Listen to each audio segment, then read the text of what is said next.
Electrify your imagination with our DIY kits. Easy to build, kid-friendly, unlimited fun and handmade in India. Hi, welcome to Shogini Toys Ultimate Servo Motor Kit Project 6 Calling Bell. So this is a project where we need the push switch and also we will use the buzzer for the first time. What it says, connect a wire from negative rail to hole J18. So that is this wire I am connecting, okay? Negative rail to J18. Then connect one wire of the push switch to the positive rail and the other wire to A18. So one wire to positive rail and other wire to A18.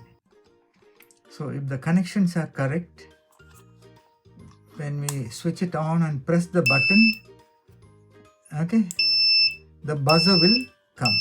So like before, when you push the switch, circuit gets completed and the buzzer gets the voltage and it makes the sound.